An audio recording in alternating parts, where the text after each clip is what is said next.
Au nom du Père et du Fils et du Saint-Esprit, nous célébrons la nativité de Marie, la Mère de Dieu.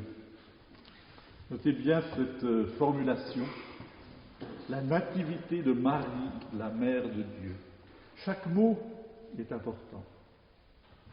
Et le premier mot, c'est le mot nativité. Marie est née, et j'ai envie de préciser, comme tout le monde. Oui, elle est née comme tout le monde, c'est-à-dire sous la loi du péché ancestral, qu'on dit communément originel, mais cette expression n'est pas juste. Il n'y a pas de péché dans les origines, il n'y a pas de péché dans le principe de la création. Mais elle est née en portant sur ses épaules la même hérédité d'exil du paradis que nous. Pourtant, et c'est là qu'est la différence entre elle et nous, elle n'a pas personnellement actualisé ce péché ancestral comme nous le faisons, hélas, constamment. L'hérédité de l'exil n'a pas eu d'emprise sur elle, c'est-à-dire sur sa volonté d'être dans l'écoute, dans l'obéissance à son Père, à son Créateur. Pourquoi ? En partie parce que Marie est un rejeton de Jessé, parce qu'elle est le fruit d'Israël. Marie ne s'est pas faite toute seule. Comme nous, elle a un héritage, et son héritage est en grande partie un héritage de sainteté. Pas seulement, c'est vrai, quand on lit la Bible, on s'en rend compte. Mais il est quand même l'aboutissement d'un désir immense, ce désir du peuple élu, c'est-à-dire du peuple choisi par Dieu, mais aussi du peuple qui a choisi Dieu, et cela tout au long de nombreux siècles. Par Abraham, Isaac, Jacob, Joseph, Moïse, David, Salomon, etc.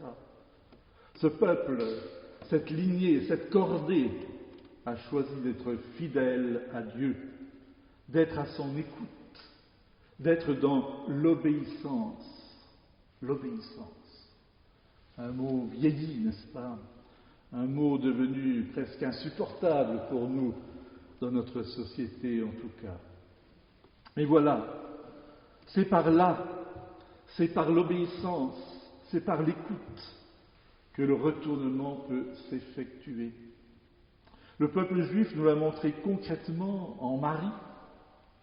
Cette naissance de Marie est le fruit du désir, de cette juste tension de l'écoute et de l'obéissance du peuple de Dieu, du peuple qu'il s'est choisi.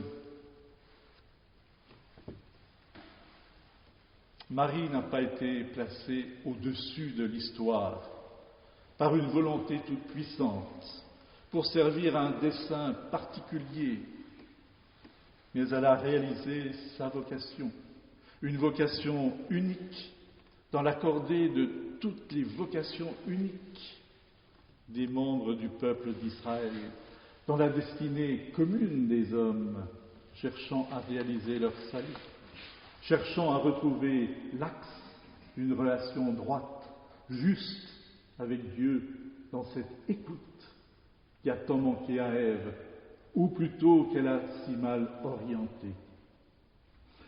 Cette histoire de Marie concerne toute l'humanité, toute la création, et en même temps elle me concerne moi, aujourd'hui, personnellement, car elle est un prototype de l'attitude juste qui m'est proposée par mon Créateur pour revenir vers lui. Je peux donc me poser la question à chaque instant, devant chaque attitude, devant chaque choix de vie. Suis-je Marie ou Ève ? Suis-je Caïn ou Abel ? Suis-je Moïse ou Pharaon ? Suis-je David, etc., etc. Comment je me situe dans cette lignée, dans cette cordée qui enfante Marie ? Et là, je vois que ma responsabilité est grande. Car si chacun dans cette lignée d'Israël n'avait pas pris ses responsabilités, Marie ne serait pas née. Et donc le Fils de Dieu, notre Sauveur, n'aurait pas pu s'incarner. Si nous voulons être sauvés, si nous voulons que le monde soit sauvé, il faut encore et encore faire naître Marie. Il faut encore et toujours permettre à Jésus de naître, à Dieu de s'incarner. Cette histoire n'est pas une histoire sainte du passé que l'on raconte avec un peu d'ennui le dimanche matin. C'est l'histoire avec un grand H. C'est notre histoire en train de se faire aujourd'hui, dans le monde et dans notre cœur, inséparablement. Alors oui, il faut vraiment se poser la question. Prendrons-nous à notre tour nos responsabilités dans cette histoire, dans cette lignée? Réaliserons-nous cette vocation unique d'écoute et d'obéissance qui est la nôtre dans la cordée à laquelle nous appartenons et où nous avons un rôle unique à jouer? Permettrons-nous à Marie de naître et de devenir la mère de Dieu dans ce monde en folie, dans ce monde désorienté? C'est à nous de le décider, c'est notre responsabilité à chacun d'entre nous.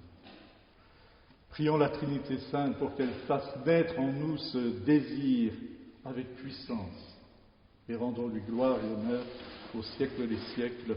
Amen.